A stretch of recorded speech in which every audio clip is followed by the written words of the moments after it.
Hello everybody, Wolf here. I'm going to give a quick rundown. Yesterday I was going to make this video but didn't feel like it. On the sacred fires in the Proto-Indo-European traditions and in the Indo-European traditions. Some of this is kept in modern Hinduism uh, and also in Zoroastrianism.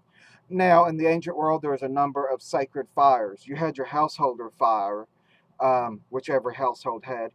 Every temple had its own fire. The community would have its own fire, and so on.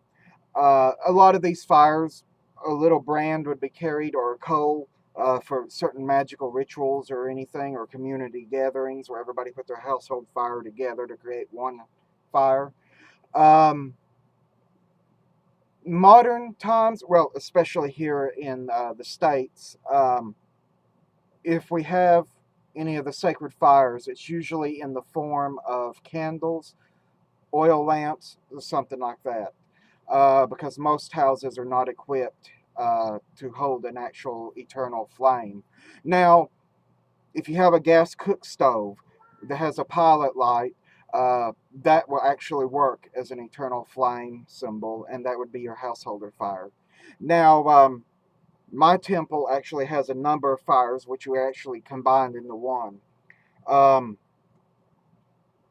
my householder fire was simply a well, this is not it. It's I lit this candle from the pilot light in my old apartment, and then from the pilot light on the cook stove here.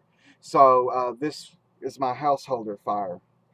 Now, for the temple fire, um, and sorry about the cat. The cats are aggravating. Um, we actually, on the day we actually incorporated, we went outside with a magnifying glass and started a small little fire in a pot.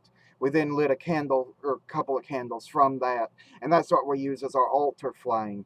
Is the candle we lit when we first incorporated. And when these burn down, we transfer and light a new candle from this, which is how the tradition goes on now. Now, we also had a friend that gave me a candle that had been lit from the fire in Kildare to Bridget, or as we call her, Brigantia, um, here in the temple. This candle come all the way from Ireland, and actually during a ceremony of our inception a couple of years ago, we combined all flames into our temple candles. So that's how we do it. But yeah, this come all the way from Ireland. It was lit by the sisters who keep the shrine of Saint Bridget alive.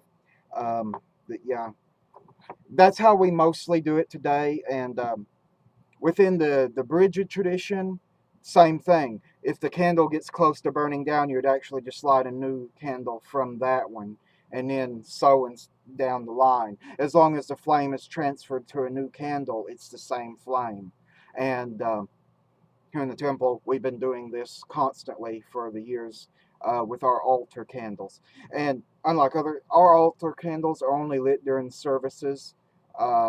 So the burning down time of these it takes a while because they're only lit for a couple of hours, during services at the most. So I hope that covers a little bit of it. And I'm fidgeting with a cat here and a cat there.